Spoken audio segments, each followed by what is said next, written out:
Hello friends, welcome back to my channel legal পাঠশালা।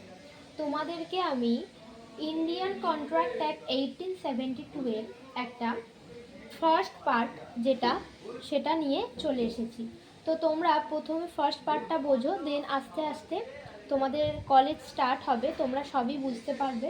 তো Indian contract act 1872 হচ্ছে একটা bear act and codified ল। তোমাদেরকে আমি বেসিক ইন্ট্রোডাকশান দিচ্ছি যে ইন্ডিয়ান কন্ট্রাক্ট অ্যাক্টটা কী, কারণ তোমরা এই প্রথম কলেজে ভর্তি হয়েছো, লয়ের ব্যাকগ্রাউন্ডে তোমাদের প্রথম পা রেখেছো, তাই তোমাদেরকে প্রথমে সামান্য ইন্ট্রোডাকশান না দিলে তোমরা কিন্তু এই কন্ট্রাক্ট অ্যাক্টটা কি আগে বুঝবে না। অ্যাক্ট কথার অর্থই তোমরা বুঝতেই পারছো যে আইন। তো ইন্ডিয়ান কন্ট্রাক্ট অ্যাক্ট যেগুলো চুক্তি সন্ধি হয় তার যে একটা অ্যাক্ট হয় সেটাই হচ্ছে ইন্ডিয়ান কন্ট্রাক্ট অ্যাক্ট 1872। এটা কোথা থেকে পাস হয়েছে? লেজিসলেশন থেকে। ঠিক আছে, লেজিসলেটিভ বডি থেকেই কিন্তু কি হয়, অ্যাক্ট পাস হয়।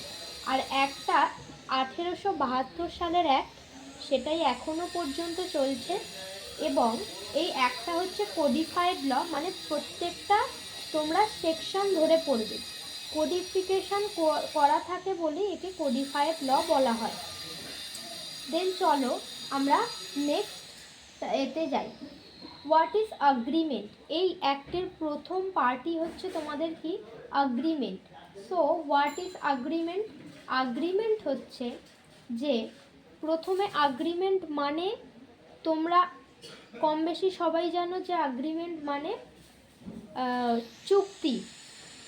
তো সেকশন 2E তোমাদের বেয়ার অ্যাক্ট খুললে তোমরা দেখতে পাবে সেকশন 2 তার ক্লজ ইতে তোমরা আগ্রিমেন্ট একটা নামক টার্ম পাবে। তো আগ্রিমেন্টটা কি সেখানে লেখা আছে সেটা আমি দেখাচ্ছি যে an agreement is a promise between two entities creating mutual obligations by law. তাহলে কি বলছে? আগ্রিমেন্ট হচ্ছে প্রমিস বিটুইন টু এন্টিটিস। এখানে এন্টিটিস মানে দুটো পার্সন, দুটো কোম্পানি, যেটা যে কোনো দুজনের মধ্যে, ঠিক আছে, দুটো পার্সনের মধ্যে যখন একটা প্রমিস ক্রিয়েট হচ্ছে যে একে বলছে আমি এই কাজগুলো করব, ও একে বলছে ঠিক আছে আমিও এই কাজগুলো করব, তুমি এগুলো করতে পারবে না, আমি এগুলো করতে পারবো না, দ্যাট ইজ আগ্রিমেন্ট। তোমরা section 2E of the Indian contract act define করেছে every promise and every set of promises forming the consideration of each other is an agreement. Every promise, প্রত্যেকটা টার্ম আমি ভালোভাবে বলছি, তোমরা শোনার চেষ্টা করো। এভরি প্রমিস, প্রত্যেকটা প্রমিস যেটা তোমরা কথা দেওয়া বাংলায় যাকে বলে, and every set of promises, অনেকগুলো প্রমিস, একটা প্রমিস হতে পারে বা অনেকগুলো promises, forming the consideration of each other. Consideration means এখানে বলছে দায়বদ্ধতা। কি মানি কনসিডারেশনও হতে পারে, যেটা টাকার দায়বদ্ধতা থাকবে, কোনো লায়াবিলিটি হতে পারে এখানে। যে কনসিডারেশন মানে যে ঠিক আছে তুমি এই জিনিসগুলো মানবে, আমি এই জিনিসগুলো মানব, বা তুমি আমাকে এই জিনিসটা পাঠাবে, এতগুলো মাল পাঠাবে, আমি তোমাকে এতগুলো টাকা দেব, যেটা হয় কেনাকাটার ক্ষেত্রে। ধরো কোনো কোম্পানি কোনো আর একটা কোম্পানির লোকের সাথে চুক্তি হচ্ছে, তুমি আমাকে 100 কেজি সোনা দেবে, আমি তোমাকে এত কোটি টাকা দেব। এই যে একটা কনসিডারেশন দিচ্ছে, এই জিনিস দেওয়ার ফলে ওই জিনিস দিচ্ছে, এই কনসিডারেশনটা তোমরা পাবে সেকশন 2D-তে। তো সেটা আমি তোমাদের পরে আসবো। কনসিডারেশন টার্মটা আশা করছি বোঝাতে পেরেছি। ফর ইচ আদার, প্রত্যেকের কাছেই, প্রত্যেকে, ও দিচ্ছে আমিও দিচ্ছি, তো এই যে জিনিসটা তৈরি হচ্ছে, এই যে কথোপকথন, সেটাই হচ্ছে আগ্রিমেন্ট। দেন তো দেখো, তারপরে আসছে কন্ট্রাক্ট। তোমাদের বললাম ইন্ডিয়ান কন্ট্রাক্ট অ্যাক্ট, তো তোমরা কন্ট্রাক্ট কি বুঝতে হবে। তো contract is a lawful agreement. Contract হচ্ছে একটা লফুল আগ্রিমেন্ট। তোমরা আগ্রিমেন্ট করলে, তাহলে কন্ট্রাক্ট আর আগ্রিমেন্টের ডিফারেন্স কোথায় সেটা কিন্তু আসবো, সেটা নিয়ে তোমাদের কোয়েশ্চেনও আসে ইউনিভার্সিটি পেপারে। তো কন্ট্রাক্ট হচ্ছে ইজ আ লফুল আগ্রিমেন্ট। তাহলে কি আগ্রিমেন্টটা লফুল নয়? ওটা কি আনলফুল? না, তোমাদেরকে আমি এটা বলছি, তোমরা ভালো করে শোনো।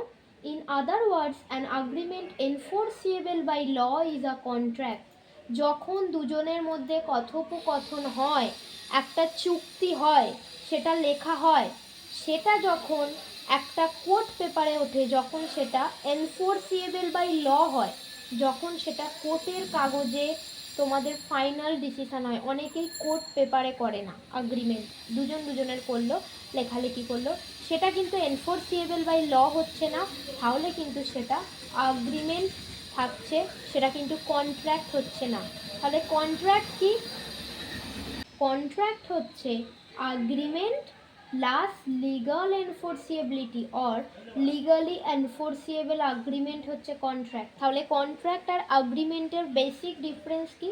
যেটা যেই এগ্রিমেন্টটা মানে দুটো মানুষের মধ্যে যেই যে সেট অফ প্রমিসেস হলো, যেটা কনসিডারেশন হলো, একে অপরের প্রতি কনসিডারেশন তৈরি হলো, সেইখানে যখন সেটা কোর্ট পেপারে ওঠে, যখন সেটা লিগালি এনফোর্সিয়েবল হয়, এনফোর্সিয়েবল মানে লিগালি সেটা চলছে, মানে এনফোর্সিয়েবল মানে এনফোর্স করা, এনফোর্স করা তোমাদের বাংলাটা মানে যেটা কি বলবো, মানে আইন অনুযায়ী চলছে, যেটা লিগালি এনফোর্সিয়েবল হচ্ছে, সেটা কিন্তু হচ্ছে কন্ট্রাক্ট। এবং এগ্রিমেন্ট কি? সেটা লিগালি এনফোর্সিয়েবল হচ্ছে না, যতক্ষণ লিগাল এনফোর্সিয়েবল হচ্ছে না, দ্যাট ইজ কল্ড এগ্রিমেন্ট। যখনই সেটা লিগাল এনফোর্সিয়েবিলিটি হচ্ছে, যখন সেটা কোর্ট পেপারে উঠছে, তখন সেটা হচ্ছে কন্ট্রাক্ট। ওকে, দেন তোমাদের all contracts are agreement but all agreements are not contract। তোমাদেরকে আগেই বলেছি যে এখান থেকে তোমাদের একটা ইউনিভার্সিটিতে 16 মার্কসের আর 8 মার্কসের কোয়েশ্চেন আসে, যে all contracts are agreements, all agreements are not contract. কি কন্ট্রাক্ট? তোমাদের বললাম লিগালি যেটা এনফোর্সিয়েবল হবে সেটাই হচ্ছে কন্ট্রাক্ট, যেই এগ্রিমেন্টটা লিগালি এনফোর্সিয়েবল হবে। তাই জন্য বলছে অল কন্ট্রাক্ট আর এগ্রিমেন্ট, কারণ এগ্রিমেন্ট হওয়ার পর সেটাই লিগালি এনফোর্সিয়েবিলিটি পেলেই তাকে কন্ট্রাক্ট বলা হয়। তাই অল কন্ট্রাক্টস আর এগ্রিমেন্ট, কিন্তু but all agreements are not contract, কারণ সব এগ্রিমেন্ট কিন্তু লিগালি এনফোর্সিয়েবল হয় না, সবাই কিন্তু আইনের পথে যায় না এগ্রিমেন্ট করে। যখনই সেটা এগ্রিমেন্ট করে আইনের পথে যাবে না, যখন সেটা কোর্টের ধারা অনুযায়ী চলবে না, তখনই সেটা হয়ে যাবে এগ্রিমেন্ট, সেটা কন্ট্রাক্ট থাকবে না। তাই এখানে এই ম্যাক্সিমটা ইউজ করা হয়েছে যে all contracts are agreement but all agreements are not contract. তোমরা যদি এর সম্পর্কে তোমরা নোটস পেতে চাও, তোমরা আমাকে কিন্তু মেল করবে, তোমাদেরকে আমি নোটস দেওয়ার চেষ্টা করব। এবং লিগাল পাঠশালাতে যদি তোমরা অংশগ্রহণ করতে চাও, তাহলে কিন্তু আমাকে কমেন্ট করে জানাবে। আমি ফার্স্ট সেমের ব্যাচ স্টার্ট করতে চলেছি খুব তাড়াতাড়ি। তোমরা কেউ যদি এই লিগাল পাঠশালাতে অ্যাডমিশন নিতে চাও, অবশ্যই আমাকে মেসেজ করবে। আজকের মতো টাটা। সবাই পারলে লিগাল পাঠশালাকে সাবস্ক্রাইব করে দিও আর একটা লাইক করে দিও। আর তোমাদের যদি কোনো প্রবলেম হয়, আমি তোমাদের সলভ করার চেষ্টা করব। আজকের মতো আসি, বাই।